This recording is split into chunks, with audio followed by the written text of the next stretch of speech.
It's the SKOR North Twin Show.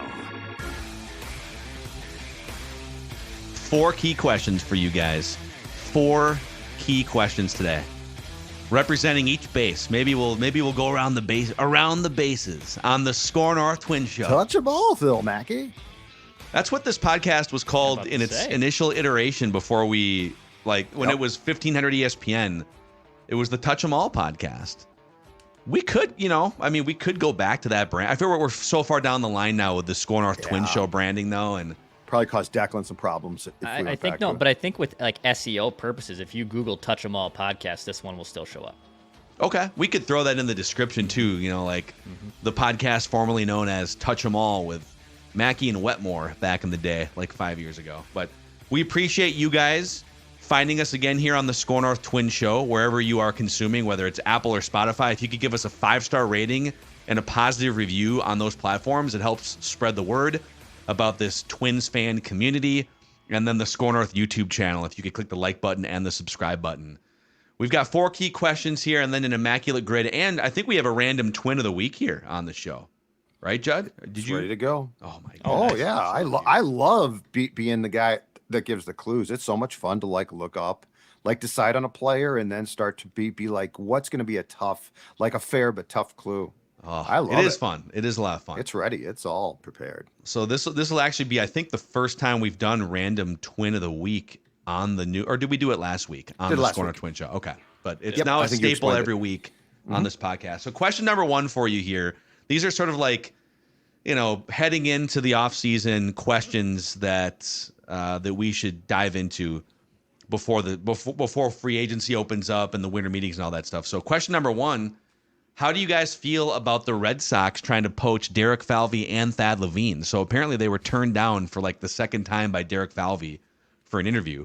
But according to our Darren Doogie Wolfson, Thad Levine is in Boston this week, today, interviewing for the head of their baseball operations position. What do you think of this?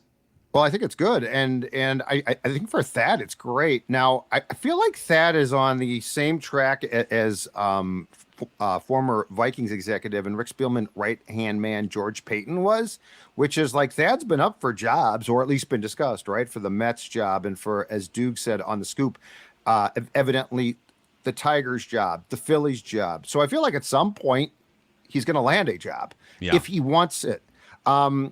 But I think this is a good fit potentially, and you have to wonder because when this all started with Derek and Thad, it was the cute Falvine thing, right? I was like, they're both making decisions, and if you guys recall initially, because Thad was far better at the mic initially than Derek was. Thad would do a lot of the talking, and he was a quipster, and he's great at that. But we have not seen that. I feel it started, if I'm not mistaken, right around the time of that Josh Donaldson signing, that Derek Falvey took way more control, and he should. He's the front man. So I guess my question is, if Thad doesn't leave now, assuming he is offered this job, when's he going to? Yeah. Because the Falvine thing, in my opinion, is now sort of dead. This is Derek's show, and Thad, I'm sure, helps, but it feels like he's become a definite behind the scenes guy. So in short, if he's offered this job and doesn't leave, my question is he ever going to leave? And if he wants an opportunity and a challenge, the Red Sox provide both of those things potentially. So I think it's good. And I think that Thad does need to get to a point where if he's going to be a front man, it needs to happen fairly soon. Yeah, I guess it's 2 things. It's number 1, other organizations and other, well-known organizations want your talent.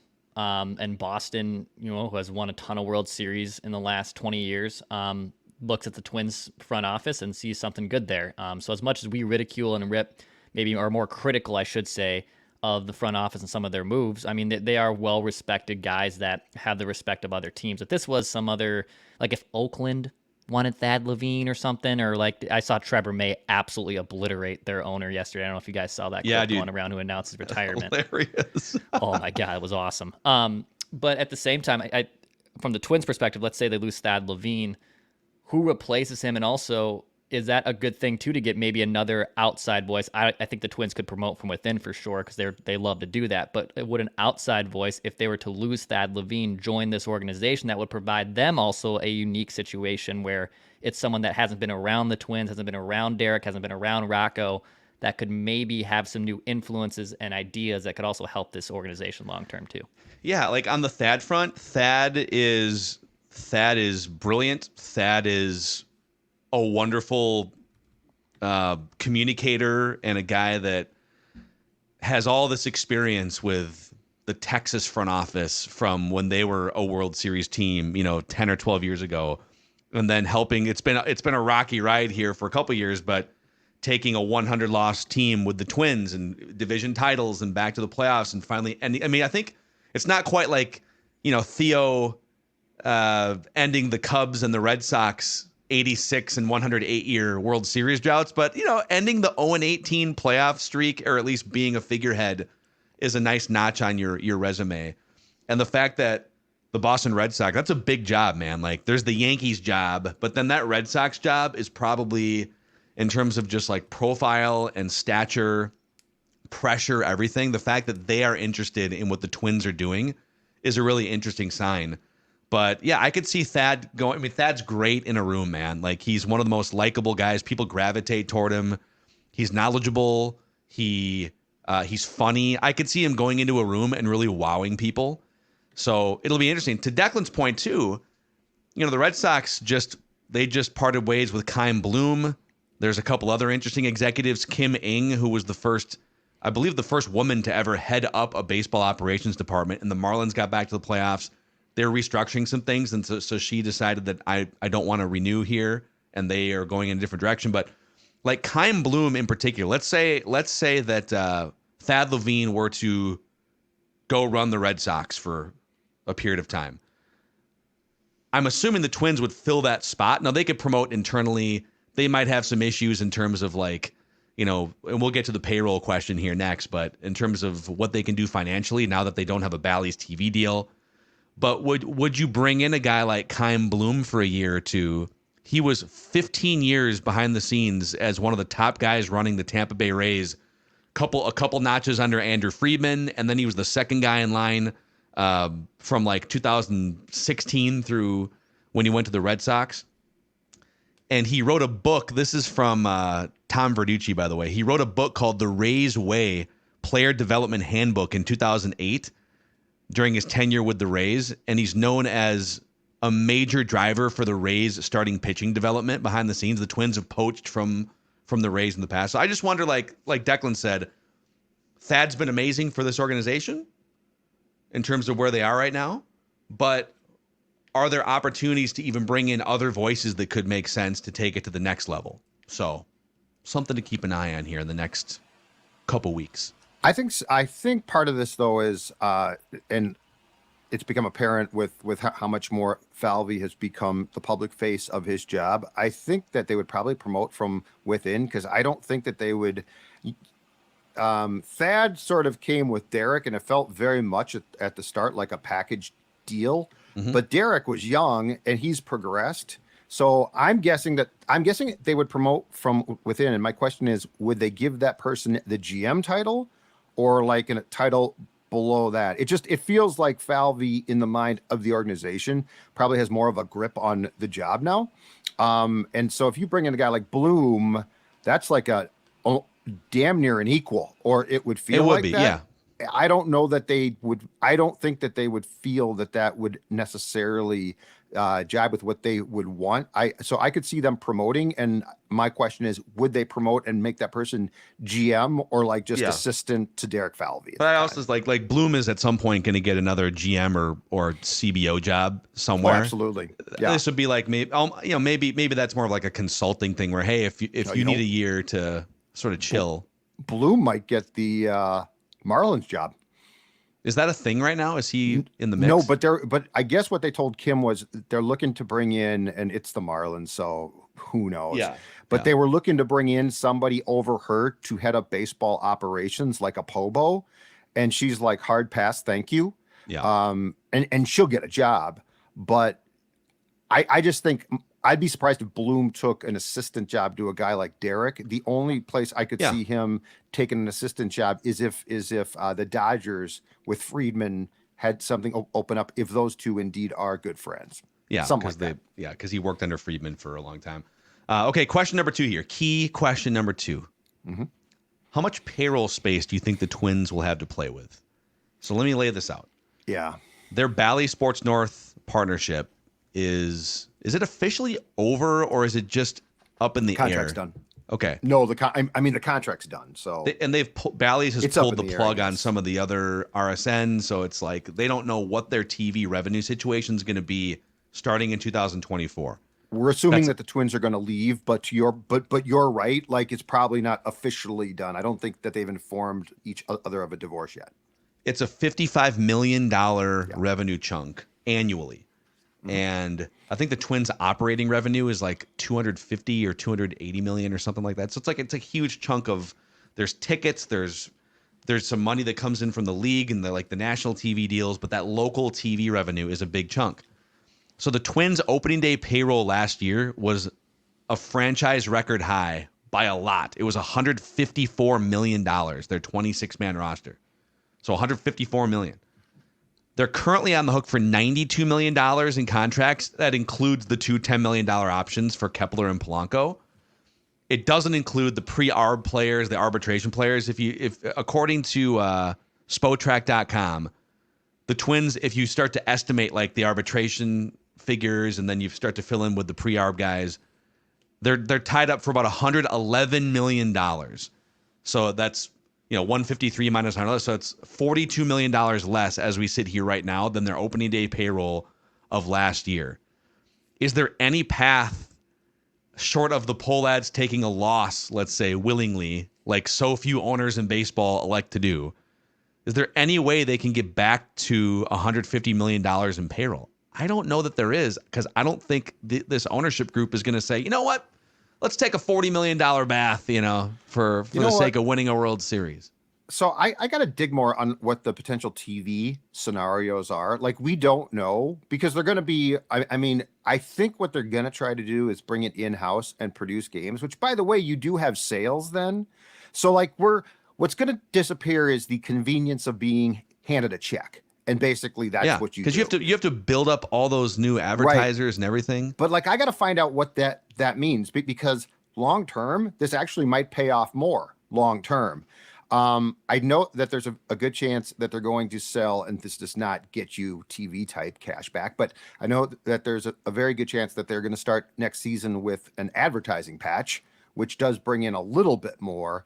But what I don't know, and where this is a very difficult question to answer until it starts to become clear, is what will the television slash, more importantly, streaming revenues be at the end of the day when they organize this, and what will those costs be? So for right now, I would not definitely say it's going to crash down, because it's not like they're not going to have some sort of revenue stream from television and streaming rights. But I think the uncertainty now I think that's probably the fair word, uncertainty. There's a ton of uncertainty now about what exactly that's going to mean, both in 2024 and long term. Yeah, and it impacts Sonny Gray, for instance. Sonny Gray, 100%. The qualifying offer is $20 million. You're going to do that. But the thing is, like, if he says yes to that qualifying offer, which I don't think he will, because he can probably get a 2 or 3 year deal for $20 million a year. Yes. But no matter what, like, Sonny Gray would be probably a $20 million chunk that you need to account for that you aren't currently. And then does that affect what you would do with Kepler and Polanco? I think you're going to, as we talked about yesterday, I think you're going to exercise the options, but would you try to trade one or both, because you got to get your payroll down? And this is where, like, of all the criticisms I have had over the years about the Twins when they're losing a bunch of games, in the early days of Target Field or the last few years, it's always driven me nuts when people talk about the cheap Pohlads, because I don't think that's ever been like a driving factor for why the Twins should be criticized. Baseball teams operate within their revenue confines. And it's not like the NFL and the NBA, where the sport and the financials are built so that the owners basically can't lose money. There might have been some years where the Timberwolves were only putting, 10,000 people in seats. But like the NFL, there's a salary cap that prevents owners from losing money. They just rake in like $250 million. Now, if you opened up the NFL and said, hey, it's local TV contracts, not national TV contracts. You're not just splitting the same pie so that Green Bay gets the same check nationally as the New York Giants, right? If you opened it all up, do you really think the Green Bay Packers would be able to afford the same quarterback for $50 million that the New York Giants could pay $150 million to?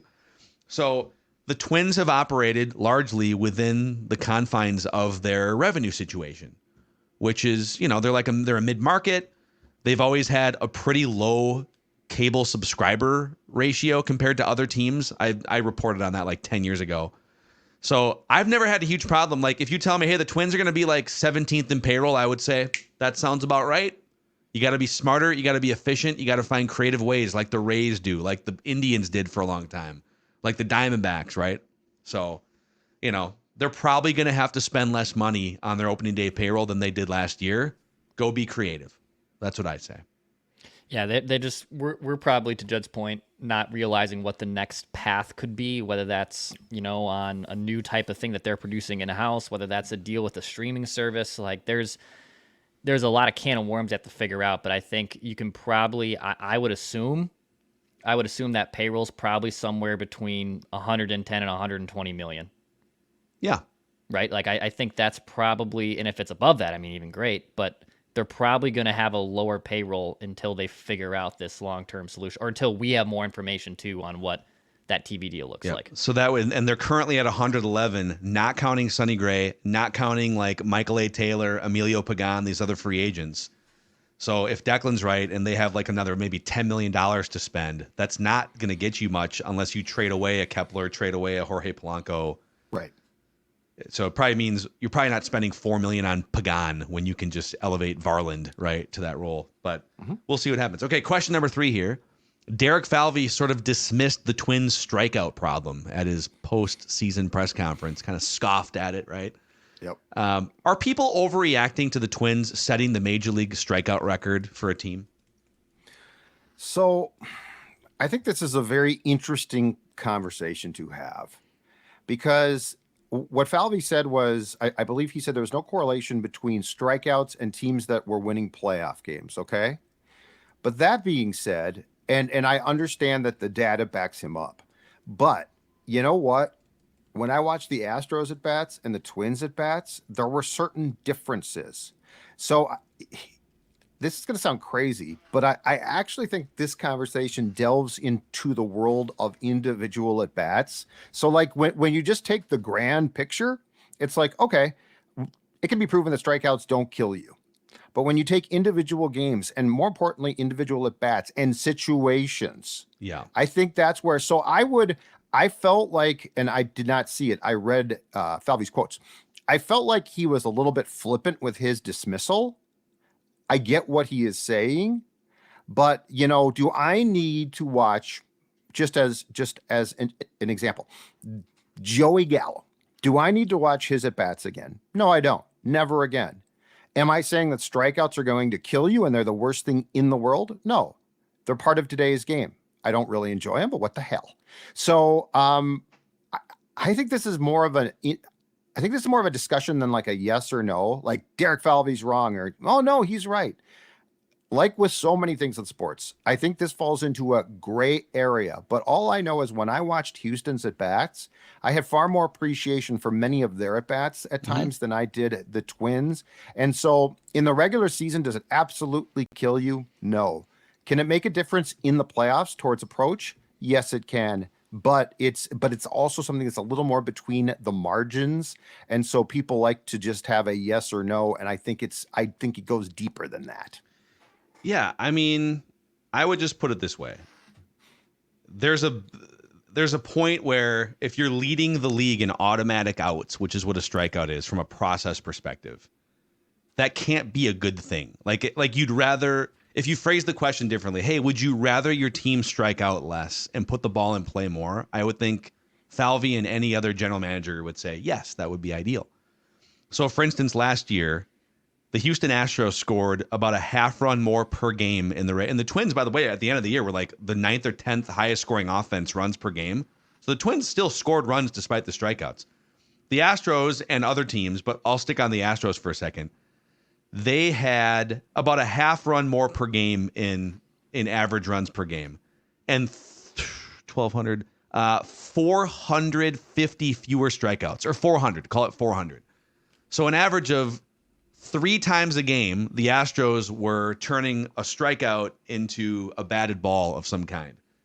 And maybe one of those batted balls goes through for a hit, a double, a home run, whatever it is. Like, that's how you get, I'm oversimplifying it here, but if you can take 200 or 300 of those strikeouts and convert them to batted balls, yep, good things are going to happen for you. And the same principle applies in the playoffs. I don't know what he's getting at exactly there. I think like to suggest that striking out more in the playoffs is not a hindrance, I think is incorrect.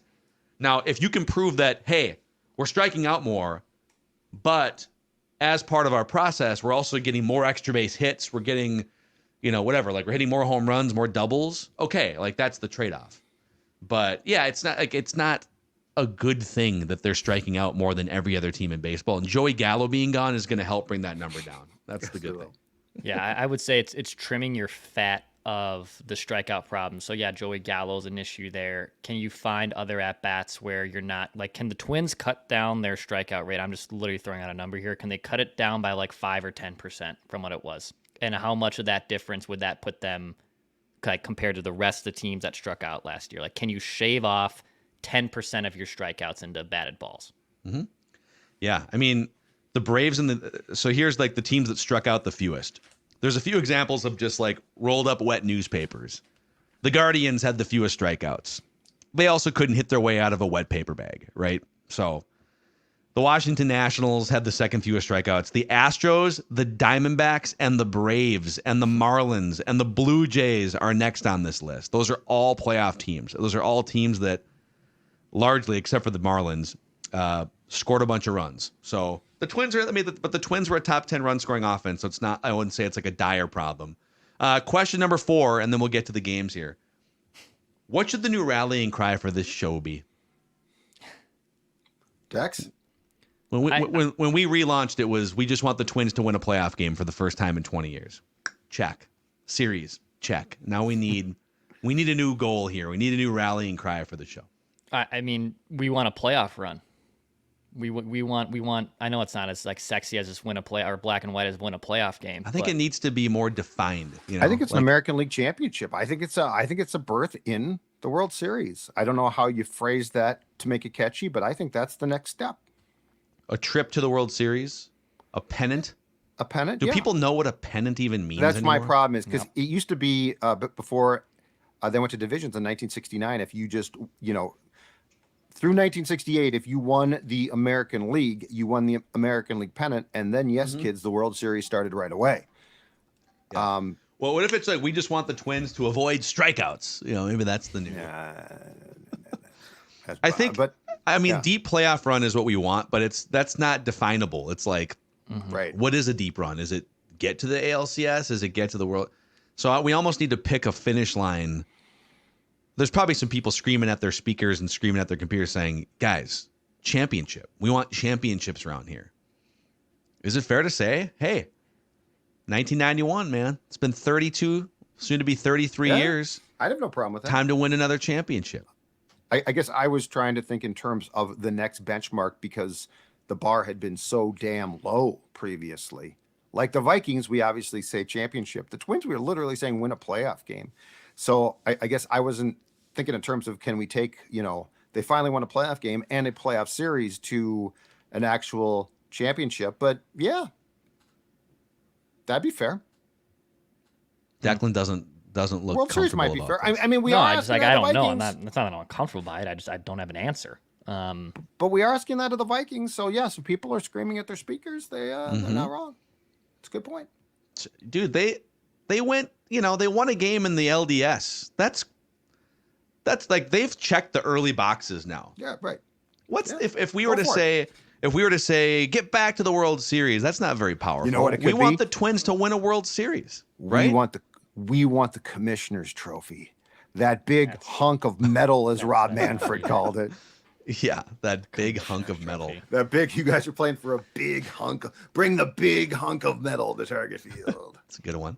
I think, on Purple Daily, where the win a Super Bowl before we die kind of came in was like people are wondering like, wow, you guys are kind of hard on a team that went to the playoffs last year. This is like 3-4 years ago.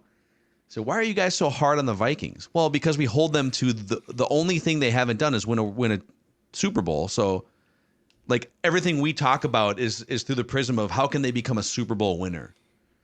And I think that's what we have to do. Because for a while, the conversations here, especially with Declan and me, were we just want to win a game. Just get Pablo Lopez into game one and you'll be fine. Just get Sonny Gray into game one. I think in terms of like personnel decisions and the trade ideas and stuff, it has to be geared toward winning a championship. So I would vote the new goal of this show and the new rallying cry is, hey, we've checked all those other boxes. The win a playoff game, all that crap is behind us now. Now it's time to do what they did in 1987 and 1991. It's time to win a World Series. Time to take a championship home to this market for the first time in over 3 decades. I think it's incredible. The more I think about it, yes, that's incredibly fair. Why not? We just want a World Series. We want a World Series parade before we die. We want another. Yeah. We want another World Series. We want another parade. World Series. Parade. There it is. We want another World Series parade before we die. Dude, I'm right now. Convertibles rolling down. 94. The Homer Hankies selling for 3 times face value. I'm going to be belligerent if that happens. We just want another World Series parade before we die. There we go. I love it, man. That. Hey, before we get to a couple fun games here to wrap this episode, let's talk about our friends at Ugly Deck who jumped on board to help power the SKOR North Twin Show during these October weeks, Judd. Yes, and look at that deck right there. There's something wrong with it, but that deck looks beautiful. Why are those people dancing? Because you know what they did? They went to uglydeck.com and they got on board with the Reserve My Deck package now special for the DIYer who wants to build a deck in the spring, and most importantly, save huge. Look at that deck right there. Now look at the champagne spraying. This is only for a limited number of customers who reserve their deck package. Now uglydeck.com offering up to $1,000 off a full deck package plus locked in 2023 pricing. Uglydeck.com will then deliver your deck package to your driveway by May 1st of next year, and you'll be the smartest DIYer on your block. Why? Because you're going to save as much as $10,000, 10 grand on your deck build. Imagine that. And with Ugly Deck, you get free plans, a free coach, access to their online deck build academy, and they will install your footings and ledger. You do the rest. You save huge. So go to uglydeck.com today, click on the Reserve My Deck Package Now button, and have yourself a beautiful deck next spring. And again, thank you to the folks at uglydeck.com for their help in sponsoring the Twin Show. And our friends too at Hire a Pro. So Hire a Pro is different than traditional roofers. So if you had hail damage during the summer months, you can actually earn a profit on a hail claim. So roofers do this all the time when they ask for your insurance check. They just know what materials to order, hire a crew, how to negotiate with insurance, etc. Hire a Pro takes care of this process for you. Let them sit down with you on your approved claim, and they'll knock it out of the park for you. If insurance has approved your roof replacement, give Hire a Pro a call at 651-402-3400. That's 651-402-3400. Or visit them online at hirea.pro. That's hirea.pro, and let them help you earn a profit on a hail claim. Let's do the random twin of the week here first on the SKOR North Twin Show. So, Judd, you'll have the clues this week. It's going to be Declan versus myself. The history of random twin of the week here, we pulled it from the random Minnesota athlete of the week. So I have 7 wins. Declan has 4. Judd has 2. The last 5 or so random twins have been Ryan Presley, Gary Gaetti, Henry Blanco, Brent Gates, and Steve Lombardozzi. Judd's going to throw out clues. We get up to 3 strikes each. If we hit 3 strikes, we're out. The other person wins automatically. Here we go. All right. No cheating. No cheating. Here we go. This former twin was raised in Oklahoma. He attended... Is it Nick Blackburn? Is that an official guess? Mm-hmm. No. Oh, God dang. That would have been epic. All right, so Phil has 1 guess. You get 3, so you have 2 more. Declan with all 3 of his timeouts still. This former Twin attended Eisenhower High School in Lawton, Oklahoma, and was actually an all-state player at tight end in football. Wow. Okay, never mind. I don't think it was this guy. I did have a guess. But you're not going to make it. Nope. Okay. He was so good in football that the University of Oklahoma came calling and offered him a scholarship to play college football. Obviously, that did not happen because this former Twin, he loved baseball. He was a 7th round draft pick and selected as a 3rd baseman. Interesting. Okay. I'll so pause he here. That's out of high school, right? Yes. Correct. 7th round pick by the Twins. No, not by the Twins. He was a 7th round pick in Major League Baseball. I'm not going to give you the team because that would make it really obvious and ruin some of my great clues. That's fine. Okay, moving on. He started his big league career wearing the number 10, but eventually switched to a number for which he would become known.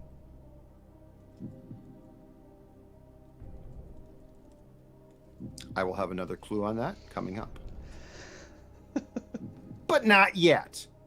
Baseball Reference lists him as a 3rd baseman, right fielder, and 1st baseman. Although, if you examine his resume on Baseball Reference, he played more positions than that. But you know at the top where they list positions? Yeah. Predominant positions, I guess. 3rd baseman, right fielder, and 1st baseman. Okay.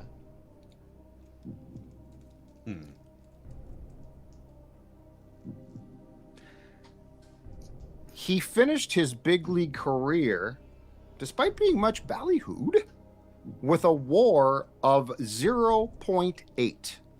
Wow. That eliminates some guesses. So that was a disappointment for what had been expected from this young man when he came out of Oklahoma to play big league baseball. And he had a career WAR of, he's a replacement level player with a known number.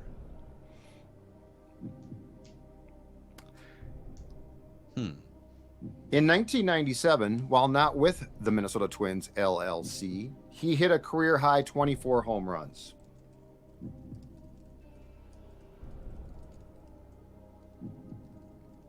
Said 27. 1997, 24. 24. He ended up playing 7 big league seasons and had 86 home runs total. So 24 of his 86 home runs came in 97. So he's oh my God. David McCarty. David McCarty was a 1st round draft pick. Okay. That's kind of And what he I was drafted by the Twins from Stanford. Yeah, I know. So you are now down to I just know he Declan had, like, with one all decent- 3. Oh, Tom Kelly hated him. Hated McCarty. David McCarty, not Okay. the player we're talking about. I don't know how Tom felt about this player. Who, when he did join the Twins, signed as a free agent.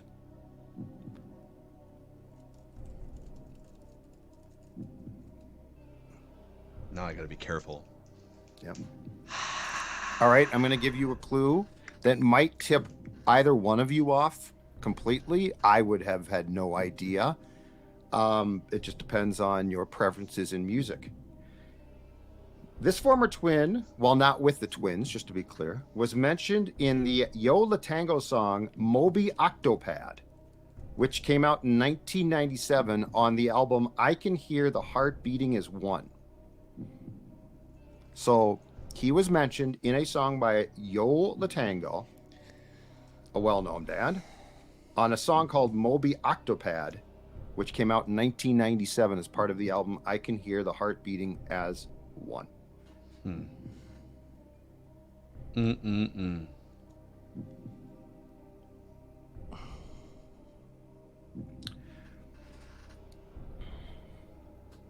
Wow. God, I love this game. This is fun. To backtrack to my comment that TK couldn't stand David McCarty, this former Twin played for the Twins in Tom Kelly's last season as manager. He played only 64 games as a Twin before departing, but he left his mark on the team. This former Twin, 64 games, left his mark on the team. This is my first conscious Twin season.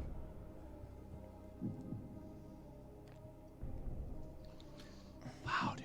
This is such a fun season, man.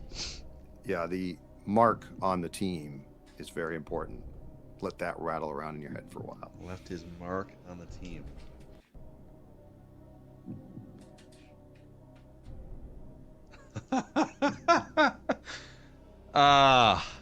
No, it's not that guy. Because there's no way that guy hit 24 bombs in a season. Oh, God. Next clue? Yeah. The Twins traded him along with another guy Kelly couldn't stand, Todd Walker, to Colorado for Todd Sears and cash in July of 2000. Wait, what? What? The Twins traded this player after signing him, 2000. Okay. So then he came back after this. Along with Todd Walker to Colorado for Todd Sears and cash in July of 2000. So he played 64 games and then got traded. No, your clues are wrong here. The clues are wrong. You said he played in Tom Kelly's last season. That would be 2001. Or you're saying the player's last season, Tom Kelly was manager? Yeah. You said he played in Tom Kelly's last season. Oh, okay. I'm sorry. Nope. I'm sorry. 2000. So he played. See, I was thinking this was a 1999 Twin because that's one of the most obscure teams. Okay. Gotcha. So just to be clear, sorry. Okay. So when was that trade? So July of 2000. So this guy, it was Kelly's penultimate. I was thinking last. My bad. So wow. Kelly's penultimate season, 2000. Oh man, that's a random ass team. That's a random ass Twins team. Thank you.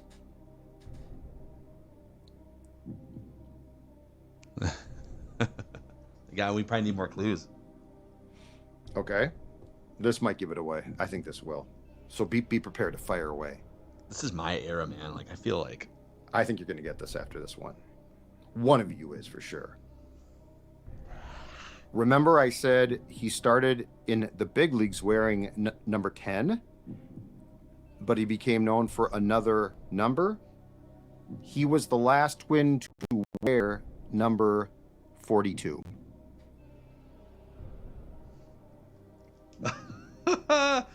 Oh, man. So he wore 42. Oh, my God.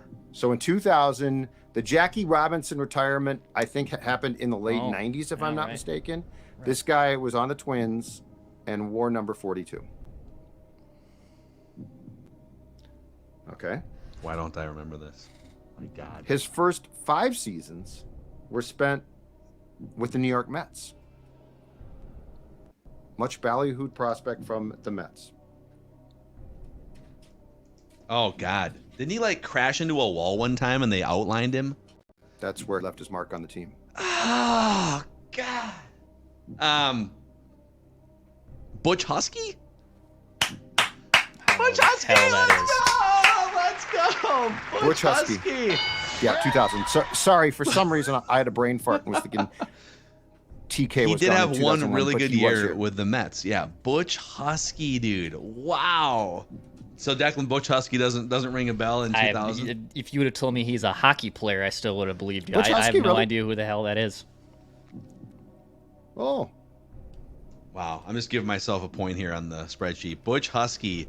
Number 42. Butch Husky, let's go. My last clue is he also played for the Mariners and the Red Sox. Yeah, that wouldn't have done anything for me. The Mets clue and the 42, because I remember it being an obscure player. He was a big-time prospect. I think he was the Mets minor league player of the year like 3 consecutive years.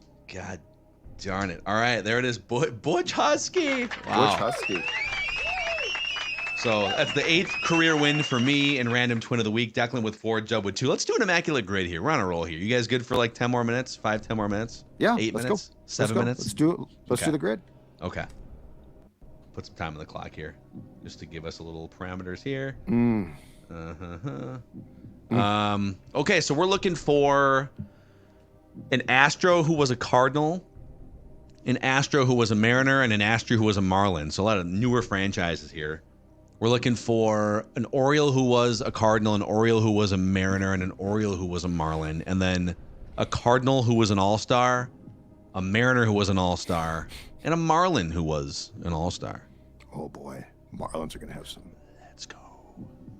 Okay. Marlins are going to have some real good ones. The All-Stars, there's a lot of possibilities here. Maybe start with All-Stars. Okay. Well, we could go back to the Jay Buhner well if we wanted to. Tino Martinez. Those 90s guys had a bunch of All-Stars. Some pitchers too. Aaron Seeley. Wasn't Aaron Seeley an All-Star? Cameron Maben. Or not For the Maben, Marlins. sorry. Mike Cameron for the Marlins. Mike Cameron was an All-Star. Mm-hmm. Cameron Maben might have been an All-Star for the Marlins, actually. Could have been. If Aaron Seeley was an All-Star for Seattle, that's a good one. He's not going to have any traction. I'm going to write his name down here. Okay, I don't remember it, but if that's one, that's a great one. We got Aaron Seeley and Mike Cameron. Mm-hmm. Marlins and would Jay be Buhner. Josh Johnson, Dan Ugla. Those mid-two, they actually had some really good players on those teams. They weren't really good, but Josh Beckett, Dontrell Willis. Did Jeff Conine or Edgar Renteria? Did Pavano make one? Yeah. Pavano was a really good pitcher for them. He was a good pitcher for them. Yeah, Conine Ricky will Nolasco? probably be pretty high. No. Did he? I don't think so. He had a good year. I don't remember. Pav. I think Pav, man. Pav. The Yankees don't sign a non-All-Star, do they? I think he was more of a post. He just had the postseason run with them. I don't know if he made an All-Star game. Okay. Derek Lee. Cliff Floyd. That might be it. That might be the most obscure. It's a good one. Cliff Floyd, Ugla. We got options here. We do. We'll come back to that one. Bark. Is that you? I think that's Maya. Hold on. I think Stella's upset with me too, so I think she wants to go outside. She's like, get done with that stupid Immaculate Grid. Pipe down. I know. Dork. Cardinals would be like Edmonds, Roland. I think even like David Freese, because he became a postseason hero. He like got voted in the next year because everyone remembered him. There's got to be some Cardinals going back to the 80s, right? Who are All-Stars. Ozzie Smith. Oh, yeah, Terry Pendleton won an MVP with the Cardinals. Terry Pendleton would be a really good one. Okay. Should we do it? Pendleton. Sure. Couldn't play in the World Series. 87. Terry Pendleton. Yeah, like Vince Watch it be wrong. He won an... Oh, my God, dude. I'm sorry. He won an MVP. Didn't Justin Morneau win MVP and not make the All-Star team? Yeah, but he got included in the home run derby, right? Hold on. I'm going to look this up now. Terry Pendleton. Oh, no, that was in his MVP season. Dude, he won a freaking MVP. Oh, you know what? What happened? He won an MVP with the Braves the year after leaving the Cardinals. I'm sorry. I just train wrecked this whole thing. It's okay. He only made one All-Star game in his career. It was the year after winning an MVP. So, all right. I just ruined this for everybody. Wait. Okay, throw in your Marlin, Declan. Didn't you have a Marlin? Cliff Floyd.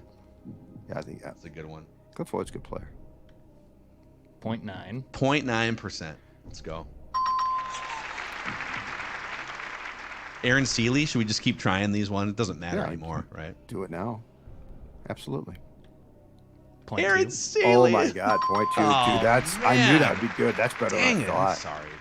Oh, sorry. You know who we could have used, I think, for Cardinals too? Didn't they had two Andy and Alan Bennis were on that same rotation in the 90s. I think Andy Bennis was like he's good. A really good pitcher for a couple Bruce years. Sutter. We could try it. I mean, I don't want to be wrong. I mean, I don't care anymore. Andy Bennis. B-E-N-E-S. If you're right, it's going to be very low. Andy Bennis. There you go. Just kind of curious. No, I'm wrong twice. Let's see if I can just keep guessing wrong. Yeah, just keep guessing now, Phil. Yeah. For Mariners, Joey Cora. He never made one. Who was the Mariners we wrote down? Doesn't Pat now Borders, we're looking for Pat Borders. Doesn't Pat Borders work for the Stros and sure. Didn't he play with like everyone in the West? He played for the Orioles too, actually. Oh. Pretty sure he works for multiple squares here. 0.2. God dang it. Gosh. Nelson Cruz. That might be high. Eric Bedard. Eric Bedard. It's a really good one. Oh, 10. Oh. 10%. Okay.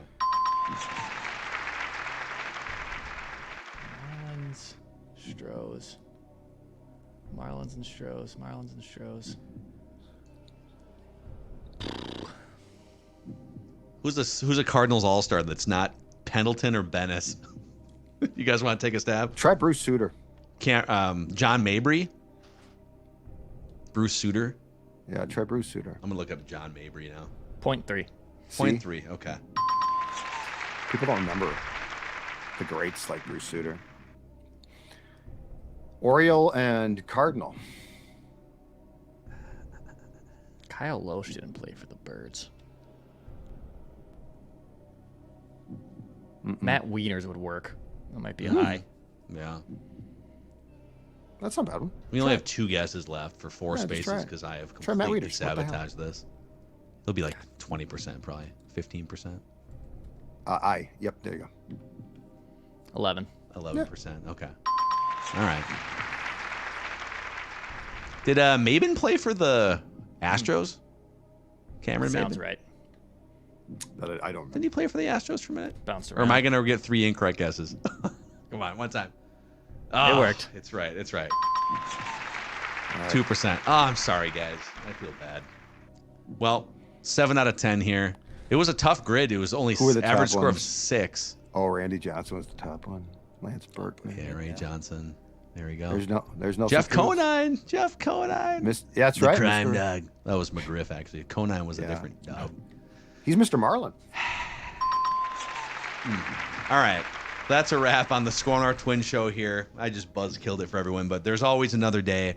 We'll hit you with another. I'm guessing we'll hit you with another episode sometime this week as we sort of map out our off-season schedule. So thanks for hanging out with us. This is the SKOR North Twin Show, where we just want another World Series parade before we die.